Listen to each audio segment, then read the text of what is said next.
Remavid está en su casa y qué bueno que usted abra las puertas de su corazón, de su casa, y permita que la palabra de Dios llegue fluida a su hogar, a su familia.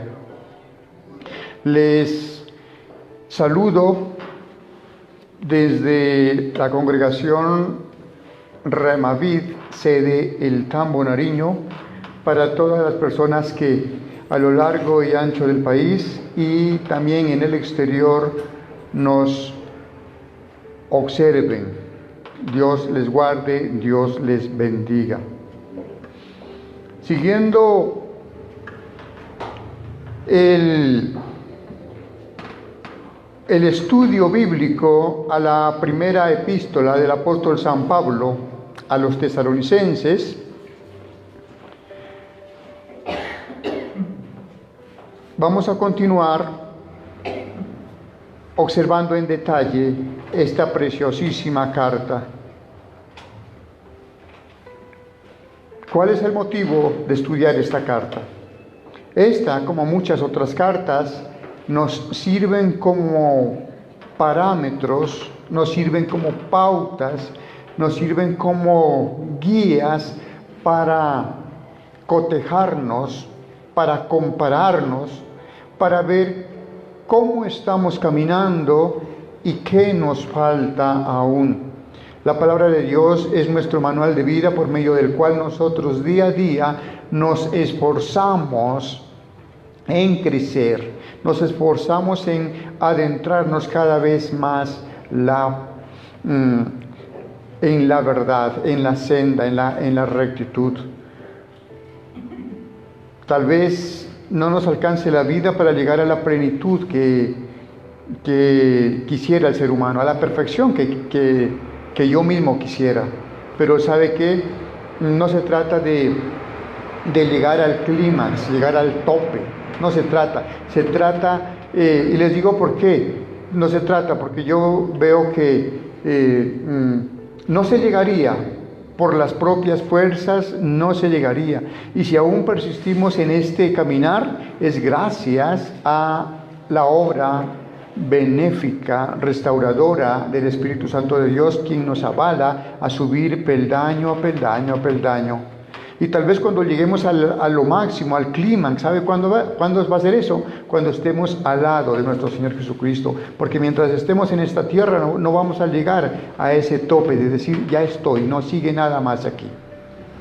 Así que, ¿para qué digo esto? Para que nos enfoquemos bien en lo que es la palabra de Dios. Porque muchos creen que por el conocimiento de la palabra de Dios ya uno tiene que ser 1A.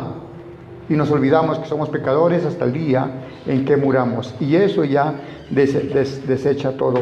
Pero aquí es donde viene a resurgir el poder salvador de Dios y del Espíritu Santo de Dios, quien nos cubre, quien nos tapa, quien nos avala y quien por su gracia nos hace acercarnos al trono de la gracia. Dicho esto, entonces retomamos la epístola del apóstol San Pablo a los tesalonicenses. El texto o el mensaje de esta prédica le he colocado un excelente informe. Ahora vamos a saber por qué le hemos colocado ese título a este maravilloso mensaje. Les invito por favor a que abra su Biblia en Primera de Tesalonicenses, capítulo 3, versículo 6. Primera de Tesalonicenses, capítulo 3, versículo 6, dice, allá en sus casas, espero que me estén siguiendo con la lectura de la Biblia. Pero cuando Timoteo volvió de vosotros a nosotros y nos dio buenas noticias de vuestra fe y amor, y que siempre nos recordáis con cariño, deseando vernos, como también nosotros a vosotros, por ello, hermanos, en medio de toda nuestra necesidad y aflicción, fuimos consolados de vosotros por medio de vuestra fe. Porque ahora vivimos si vosotros estáis firmes en el Señor.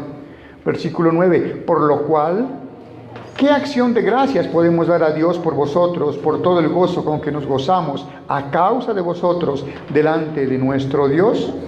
orando de noche y de día con gran insistencia, para que veamos vuestro rostro y completemos lo que falte a vuestra fe. Amén. Maestro de maestros, Señor Jesús, abogamos a tu misericordia una vez más, como lo hacemos todos los días, para que tu santa y poderosa misericordia sea sobre cada uno de nosotros, sobre los oyentes, sobre los que están aquí presentes, los que nos están viendo por estos medios, Señor. Que ese entendimiento que nos hace falta, que esa comprensión que muchas veces escasea en el ser humano, tú no la otorgues, por favor, para poder comprender cuál es tu preciosa voluntad, para así poder ser esos hacedores de tu palabra. No queremos quedarnos en solamente oír, sino aceptar lo que oímos y comprometernos haciendo tu voluntad. Te lo suplicamos, Padre, en el nombre de Jesucristo, nuestro Señor y Salvador. Amén. De este texto, amados, que acabamos de leer, Primera de Tesalonicenses, capítulo 3, del versículo 6 al 10, quiero resaltar el versículo 6, porque aquí está la base de lo que nosotros vamos a estudiar o a continuar con el estudio de Primera de Tesalonicenses. El versículo 6 es bueno que lo reiteremos y lo reafirmemos en nuestro corazón, porque aquí está la clase de respuesta del informe que el apóstol Pablo estaba esperando. En los capítulos anteriores, capítulos 1, capítulo 2, vemos el ansia que el apóstol Pablo está sufriendo dentro de su corazón, un ansia porque por saber cómo están sus iglesias, por saber cómo está su obra. En este caso en particular, la obra de la iglesia de Tesalónica. Entonces, cuando llega el enviado, recuérdense que había enviado a Timoteo para que se cerciore cómo están los hermanos, cómo está la iglesia, cómo está esa fe. ¿Recuerdan hace 8 días que mirábamos un examen espiritual? Porque Timoteo a eso llegó a Tesalónica, a examinar la gente, a ponerle el termómetro de la fe, a tomarle la temperatura del credo, para ver cómo estaban esas pulsaciones en el espíritu. Trajo un excelente, hizo un excelente examen espiritual.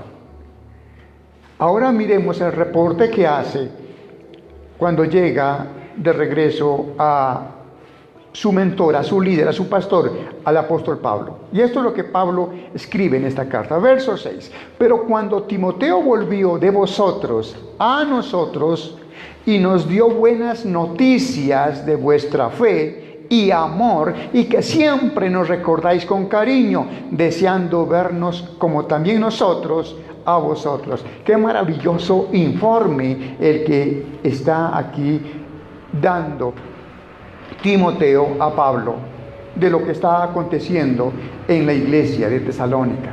Aquí quiero que hagamos un paréntesis grande para colocar un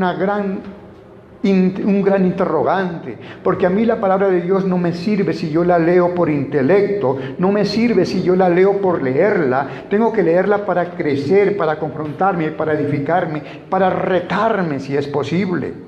Aquí es entonces donde en ese paréntesis quiero que hagamos. ¿Y qué le contestaríamos al Señor Jesucristo si es en este momento en que nos llamara a cuentas? ¿Qué tipo de informe le daríamos? ¿Se da cuenta, amigo y hermano, que nos estás escuchando y nos estás viendo, y los aquí presentes? La Biblia, por donde la abramos, nos va a hablar, nos va a enseñar. Y esta epístola del apóstol San Pablo a los tesalonicenses teológicamente es riquísima, muy riquísima. En estudios anteriores hemos visto que nos ha dado para hacer la pregunta y desarrollarla: ¿qué clase de cristianos somos? ¿Qué clase de evangelio estamos presentándole al mundo? ¿Qué clases de iglesia es la que estamos reflejando? ¿Qué clase de predicación es la que estamos escuchando y ejecutando? ¿Qué clase de ministerio es el que estamos, por Dios? Mire que cada vez que nos enfundamos nosotros en el ropaje de Jesucristo, llamamos la fe de Cristo en nuestros corazones y queremos revestirnos de la fe y del amor de Jesucristo, nos damos cuenta que estamos pichones y que nos falta mucho entendimiento y mucho crecer.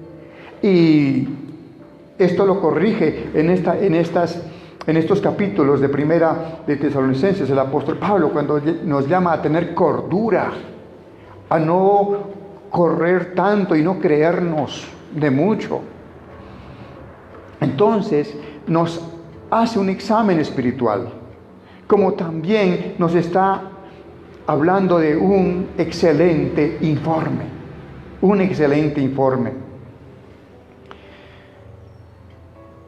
En Primera de Tesalonicenses, que acabamos de leer, capítulo 3, versículos del 6 al 10, regresa Timoteo trayendo el informe que Pablo está esperando. Y el informe es prácticamente dando a conocer que la iglesia de Tesalónica está andando bien. Son unos buenos cristianos, unos buenos evangélicos, están demostrando una buena iglesia. Se ve que la predicación del apóstol Pablo les ha llegado al corazón y ellos no echaron a tierra esas semillas, sino que se esforzaron y crecieron. Porque muchas veces, escúcheme bien por favor, hermano y amigo que me ven por este medio, muchas veces no es cuestión del predicador, no es cuestión de la figura que está informando, de que está predicando, es cuestión de la tierra, es cuestión del oyente, es cuestión de cada uno de ustedes, de nosotros, que lo que escuchamos lo pongamos por obra. Recuerde, la fe verdadera viene por el oír la palabra de Dios, pero eso no para ahí. Oímos la palabra, la aceptamos, es número 2, es cuestión de aceptarla. Y número 3, es cuestión de practicarla, de ejercerla, de creerla. Esa es la fe que salva, no solamente el oírla. Muchos oímos semejantes mensajes, hasta lloramos un rato y aplaudimos y nos revolcamos otro, pero nuestras vidas no cambian. Cuando leemos a profundidad Tesalonicenses, nos damos cuenta que es una carta instructiva, pedagógica, maravillosa, desde todo punto de vista, para crecer. Entonces, Timoteo viene con ese informe especial, está diciendo, están funcionando bien, están andando bien. Es lo que yo me pregunto. ¿Estoy andando bien contigo, Señor? ¿Qué me está fallando? ¿En qué estoy fallando? Damos conforme a nuestras fuerzas, damos conforme a nuestra capacidad, y Dios lo sabe.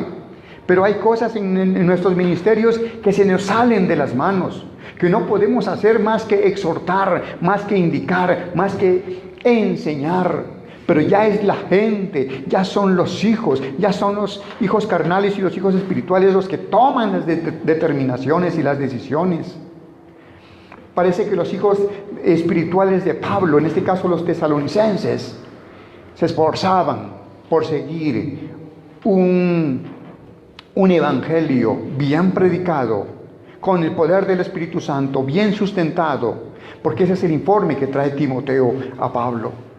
Entonces, miremos que en ese informe especial hay cosas importantes que yo quiero resaltárselas. En ese versículo 6 hay mucho entendimiento, mucho para sacar. Número 1, en ese versículo 6 encuentro que allí hay una fe vigorosa. Una fe vigorosa. ¿Por qué hablo de una fe vigorosa? Porque hay diferentes tipos de fe.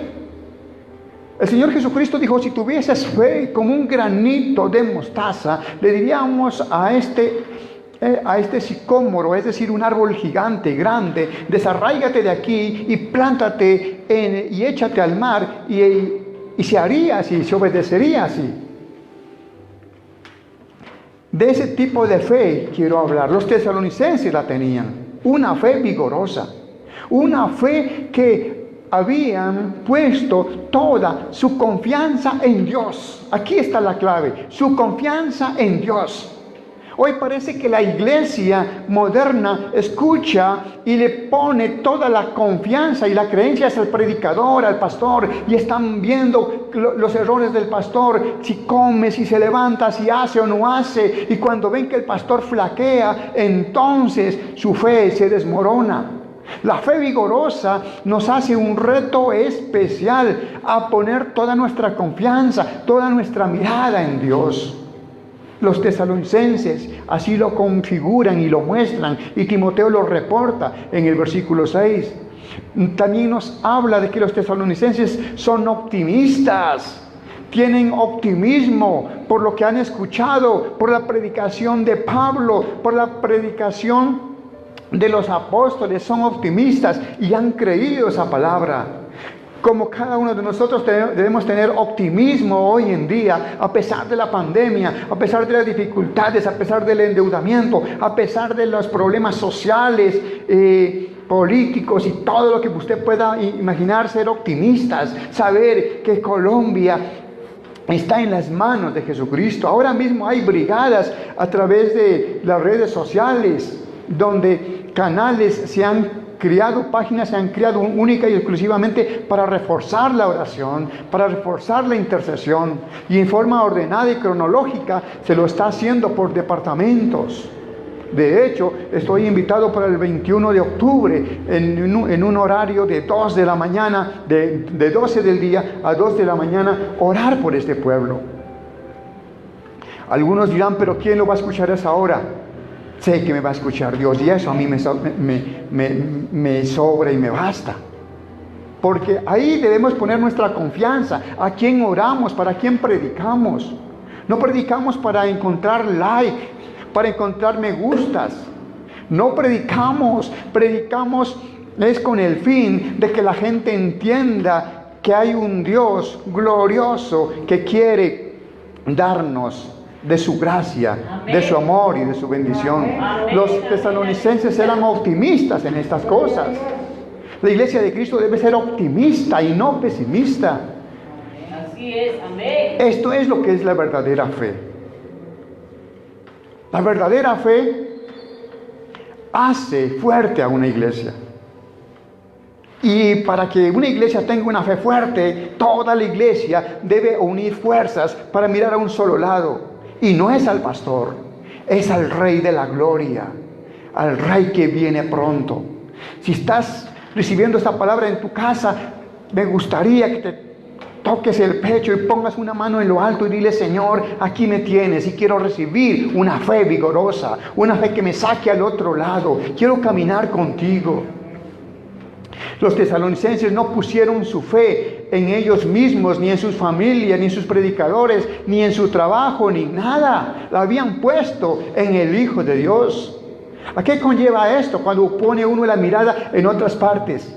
Conlleva a crear a sus propios ídolos. Les puedo casi estar asegurando que hay muchos creyentes que sus ídolos son los pastores, son los apóstoles, son los ungidos, como los llaman muchas veces, pero lejos de su corazón de Dios.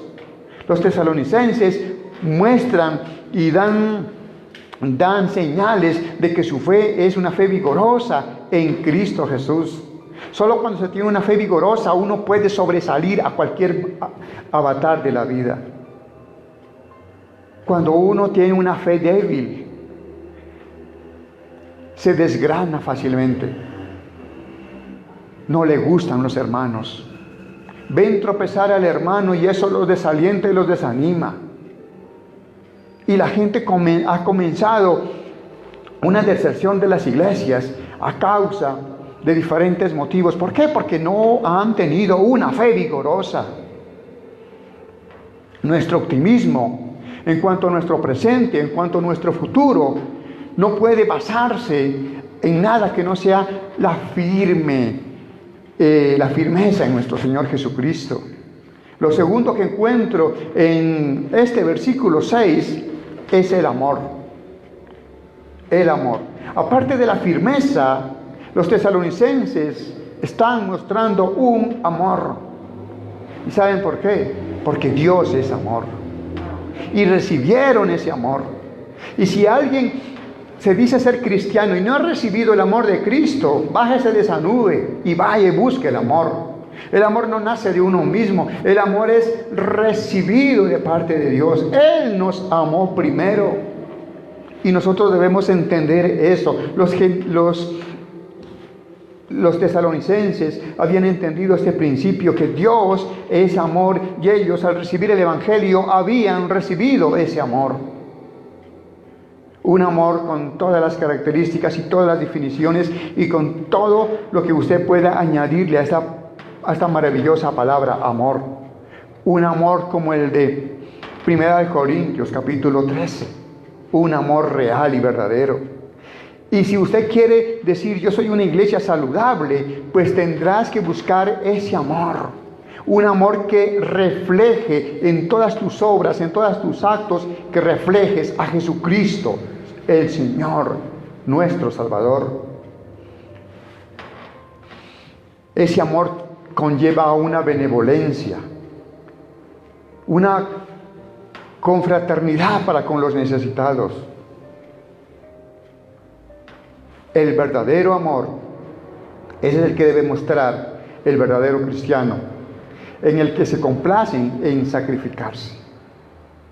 Un amor que no está supeditado a estereotipos de esta tierra, sino que está anclado en la gracia y en la misericordia de Dios. Un amor que se refleja cuando el creyente, el cristiano, como guerrero de Jesucristo, como soldado de Jesucristo, pese a todos los inconvenientes y los avatares, continúa hacia adelante. A pesar de los rechazos, a pesar de los inconvenientes, sigue reflejando el amor de Cristo. Hoy en día es fácil hablar de amor. Se habla de amor con una soltura tremenda, con un desparpajo tremendo, que uno dice, es verdad, pero no pasa de ser un simple cliché. Algo que se ha manifestado tanto, que se ha hablado tanto, que se ha desgastado tanto, que ya perdió su valor, ya ha perdido su propósito. Y se habla de amor por hablar de amor. Me puse a investigar esta palabra cliché y encontré que cliché se refiere a una cinta, a una película fotográfica ya revelada, como las antiguas películas que mandábamos a revelar, eso, en blanco y negro así. Que tú sabes que allí hay figuras, hay imágenes, pero que no se ven, no se notan. Así muchas veces se habla del amor para arriba y para abajo, pero de amor verdadero, nada. Así hay muchos evangélicos hoy en día, así hay muchos cristianos y hay muchas sectas, y de esto está lleno el mundo. ¿Y saben quién se goza de todo esto? No Cristo, el diablo. Pero el amor genuino era reflejado por los de Tesalónica, por seguir a un Cristo vivo, a un Cristo Salvador, a un Cristo que viene pronto. Tienes que creer eso en tu casa. Tienes que creer eso en tu corazón. Cristo viene pronto. ¿Qué otra cosa tenían los tesalonicenses para mostrar? Aparte de su firmeza, aparte de su amor, tenían un afecto cordial. Un afecto cordial. Eso habla de compartir en comunión con sus queridos hermanos. Lo compartían. Algo que es raro hoy en día ver esto. No hay comunión. Las iglesias evangélicas más bien parecen grupos apartados aún de ellos mismos. Esa no es la iglesia de Cristo. La iglesia de Cristo tiene algo para compartir con sus hermanos: el amor, la confraternidad, la jovialidad. ¿Cuánta falta le hace que este mundo le presente a Jesucristo? Iglesias saludables, iglesias que se caractericen por sus relaciones con las personas necesitadas, con las personas que quieren estar juntos. Muchas veces la iglesia evangélica no es sola por sí misma, sino porque se ha hecho a un lado, porque se pastorea a sí mismo, cuando lo correcto es ser cordiales con aquellos que no tienen la sal ni la luz, elementos que tú y yo tenemos. Esto es lo que busca Cristo en nosotros. Que el amor de Cristo, el amor que Él nos ha dado, el amor que fue capaz de ir hasta la muerte, lo demos nosotros mientras estamos en esta tierra. Si Jesucristo nos ve haciendo eso, entonces Él podrá decir de nosotros un buen informe. Podrá decir de ti y de mí un buen informe. Como Timoteo le está narrando a Pablo el excelente informe de la iglesia de Tesalónica. En este texto de esta noche, en el versículo 8, también encontramos que cuando hay un buen reporte, una buena fe, un derroche de amor, cuando hay emotividad, eso se conjuga para obtener una estabilidad emocional alentadora. Y eso es lo que Timoteo informa a Pablo. Dice de que la iglesia de Tesalónica tiene una solidez, una firmeza en la fe. ¿Qué tan sólidos somos los creyentes del siglo presente respecto a nuestra fe? Hace falta una solidez, una firmeza en la fe. Firmeza.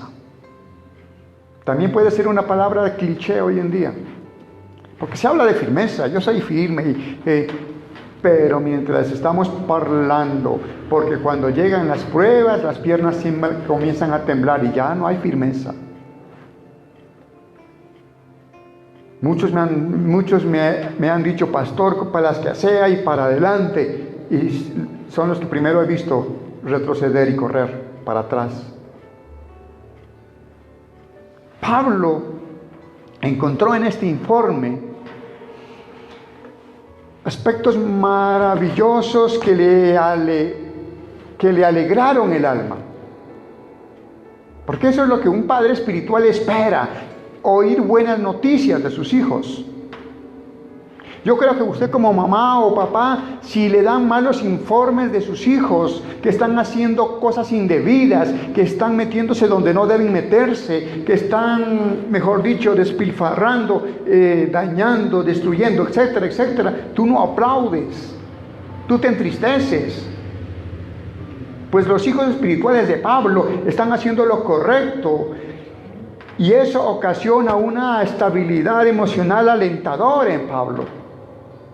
Pablo estaba muriéndose de tal vez de una ansia terrible por saber cómo están mis hijos de Tesalónica. Acordémonos que en el tiempo de Pablo no es como en el tiempo de ahora, donde todo es a un clic y ya sabemos lo que está pasando en el otro mundo. O sea que estas cartas demoraban tiempos, meses. Imagínate la incertidumbre de Pablo. Por eso él expresa sus emociones alentadoras que le resultan a raíz de este informe acerca de su iglesia. Y qué bueno que los pastores, ahora que se nos da el privilegio de volver a retomar o reactivar nuestras iglesias, encontremos al rebaño fortalecido, fuerte, unido. Pero es todo lo contrario y es la realidad. Lo que hay es deserciones, lo que hay es desbandadas, los lobos rapaces que siempre han existido y existirán. Dañan los remanentes de la fe. Y Pablo encuentra ese informe alentador que enriquece su vida. Qué bueno sería que todos los líderes de las iglesias pudiéramos compartir estos sentimientos de Pablo. Y quiero hablar un poco más de esa reacción del apóstol Pablo. Porque este informe causó una reacción.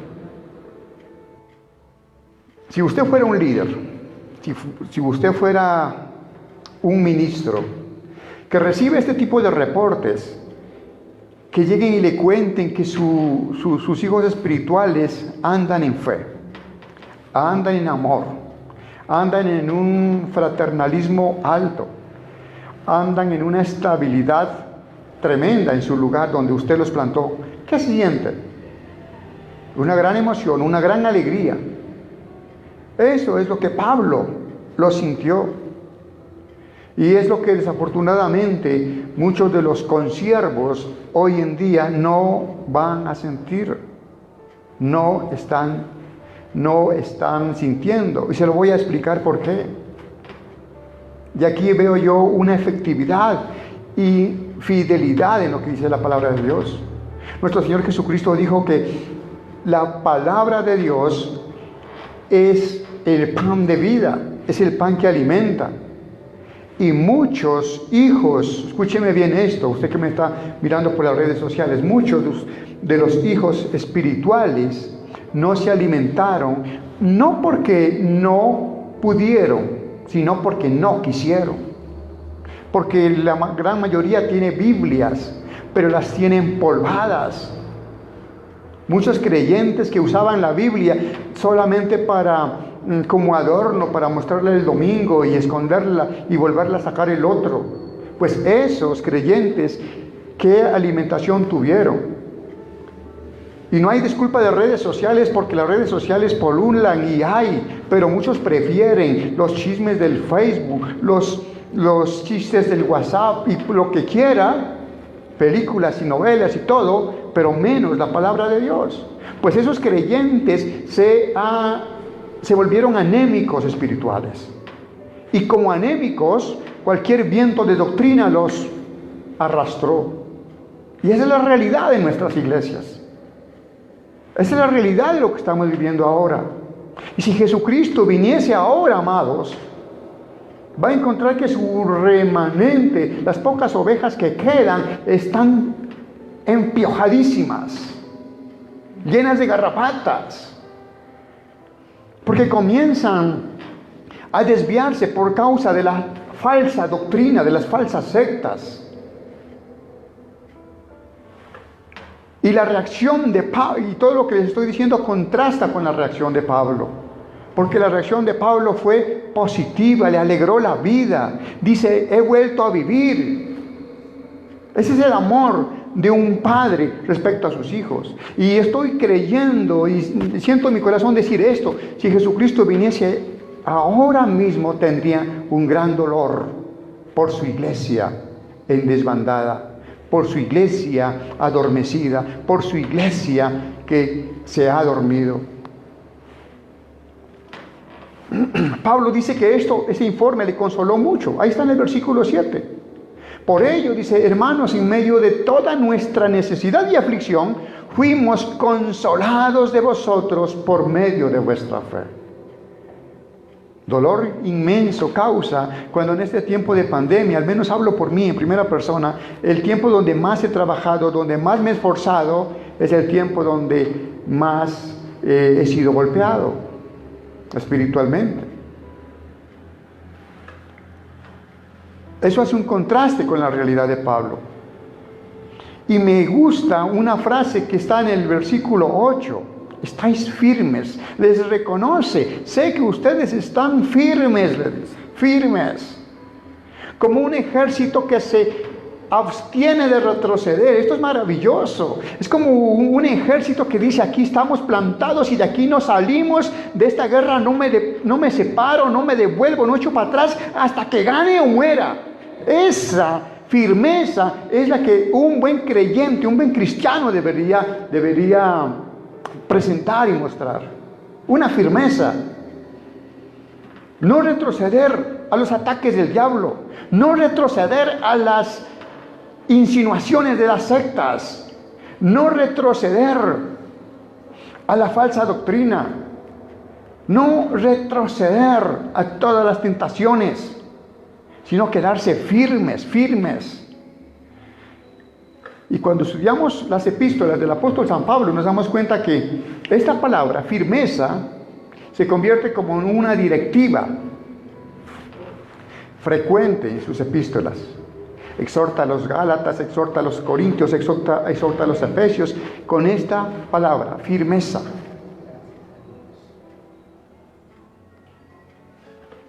Quiero mostrarles algunos ejemplos. Por ejemplo, en Primera de Corintios, cuando les escribe a los Corintios, en el capítulo 14, versículo 13, les dice a los Corintios: velad, estad firmes en la fe, portaos varonilmente y esforzaos. Les está diciendo: sean hombrecitos, créanle a Jesús, no le crean a los pastores mentirosos, no les crean a los falsos profetas. Estén firmes en la salvación ofrecida por Cristo Jesús. Eso es un estandarte, eso es una bandera para levantarla y estar aquí. Por esta bandera yo muero. Cuando les escribe a los Gálatas, vuelve otra vez esa palabra firmeza. Estad pues firmes en la libertad con que Cristo nos hizo libres. Cristo nos hizo libres. Amén. No te hizo libre la secta X, la secta Y. No, Cristo Jesús murió por ti en la cruz del Calvario. Aleluya. Estad firmes en la libertad con que Cristo nos hizo libres, les dice a los Gálatas. Y no estáis otra vez sujetos al yugo de la esclavitud. Pero hay gente que en esta pandemia aprovechó para volverse a la esclavitud. Aprovechó para volverse atrás. Aprovechó para volverse enemiga de Cristo. Cuando les escribe a los Efesios en el capítulo 6, versículo 11, les dice: vestíos de toda la armadura de Dios para que podáis estar firmes contra las acechanzas del diablo. Y muchos en esta pandemia le abrieron la puerta al diablo. Versículo 13: por tanto, tomad toda la armadura de Dios para que podáis resistir, otra vez la palabra, en el día malo, y habiendo acabado todo esto, estar firmes. Versículo 14: estad pues firmes, ceñidos de vuestros lomos con la verdad y vestidos con la coraza de justicia. Hace referencia a nuestro león de la tribu de Judá, al Señor Rey Jesucristo. Él es nuestro estandarte, Él es nuestro defensor, Él es nuestro escudo.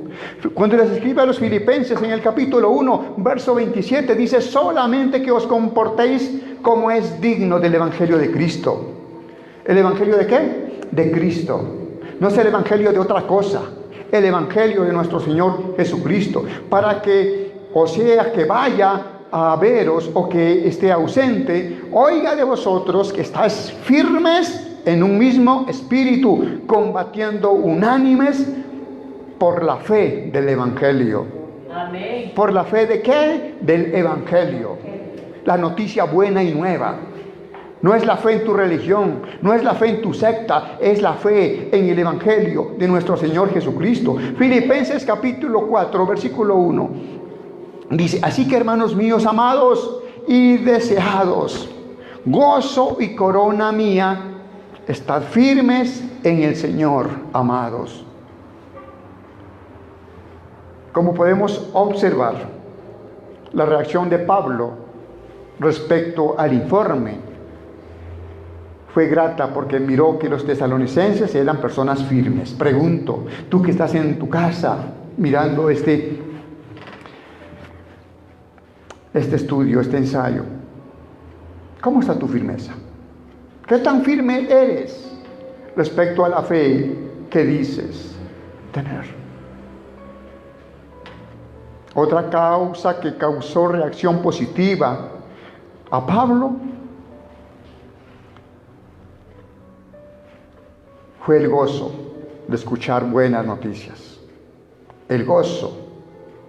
Dentro de su corazón se produjo un gran gozo. ¿Por qué? Porque como lo dijo el apóstol San Juan, en tercera de Juan, capítulo 1, versículo 4, no tengo yo mayor gozo que este. ¿Cuál?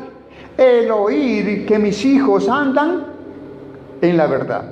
Hombre, qué bueno que todos los pastores que volvemos sobre nuestras congregaciones, los miráramos todos allí. ¿Por qué? Porque los hijos espirituales andaron todos en la verdad de nuestro Señor Jesucristo. Y no desertaron por caminos más anchos que llevan a la perdición. ¿Qué pasa con todo este despliegue de buenas noticias para Pablo? La reacción es que causa una fuente invisible, pero al fin y al cabo es una fuente de fuerza superior que le dan a uno ganas de seguir esforzándose y trabajando y luchando aún más.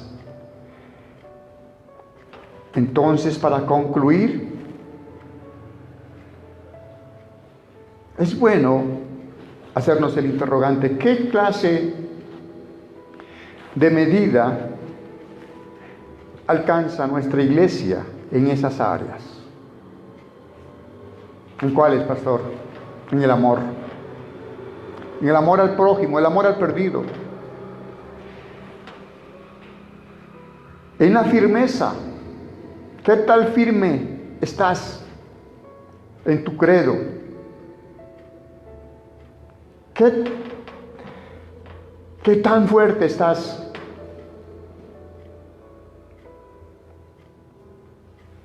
Como lo he dicho antes, esta epístola nos sirve a nosotros para medirnos y tenemos que aplicarnos bien la medicina. Cada uno de nosotros somos la iglesia de Cristo y te pregunto, tú como iglesia, ¿cómo estás respondiendo? ¿Qué dice tu esposo de tu fe? ¿Tus hijos de tu fe? ¿Tu vecindario, tus amigos, qué dicen de tu fe?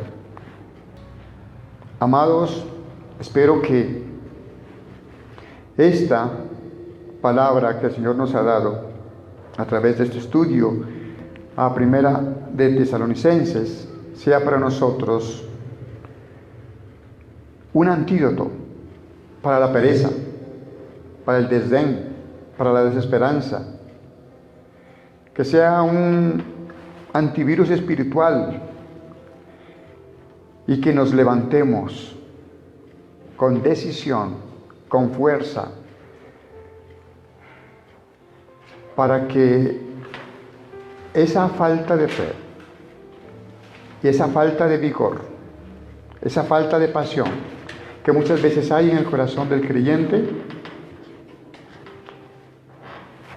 sea inoculada, sea inyectada por el poder glorioso de nuestro Señor Jesucristo en la persona del Espíritu Santo. Quiero invitarte a que ahí donde tú estás, si te es fácil, ponte en pie y dale gloria al Señor. Dale gloria al Señor porque nos ha dejado esta santa palabra, la cual en tiempos de crisis es nuestra medicina. En tiempos de angustia es nuestra esperanza. En tiempos de dolor es nuestro bálsamo. En tiempos de sequía es nuestra agua. Padre y eterno Rey, nos gloriamos al tenerte con nosotros en esta noche y exponer tu palabra, Señor. Hoy te pedimos que tengas compasión con tu iglesia, la iglesia universal, la iglesia de Jesucristo. Porque por causa de estos tiempos malos ha llegado el enfriamiento y ya no se lucha como se luchaba antes. Hoy te pido que mires a tu iglesia, mi Señor, como un gran ejército tuyo, comprado a precio de sangre, porque tú los has comprado, tú nos has redimido, tú nos has hecho tus siervos, tus hijos, tú nos has hecho tus coherederos. Somos coherederos junto contigo, mi Dios. Por esa gran obra que tú has hecho, hoy te pido que revitalices la fe en cada creyente, en todo lo ancho y largo en este mundo. Reafirma a nuestros hermanos, reafírmalos en la fe que salva, en tu fe, y que todos seamos portadores de una fe vigorosa. Que todos seamos vasijas repletas de amor, un amor real, genuino, verdadero, que podamos otorgar de tu amor a los que están a nuestro alrededor, que tengamos la capacidad para perdonar y bendecir, aún en las circunstancias más horribles de nuestra vida, que estemos capacitados para perdonar y bendecir. Poderoso Espíritu Santo de Dios, llena nuestros corazones, sana corazones rotos, deposita la unción tuya en tu iglesia dispersa en todo el mundo. Bendice a los que nos están viendo y escuchando. Bendícelos, bendice sus hogares, bendice sus familias, bendice todo cuanto ellos tienen y administran. Y perdona, Señor, toda nuestra iniquidad, toda nuestra rebelión, todo lo malo que hacemos. Y ayúdanos a ser guerreros firmes en la fe en Cristo Jesús. Amén y amén.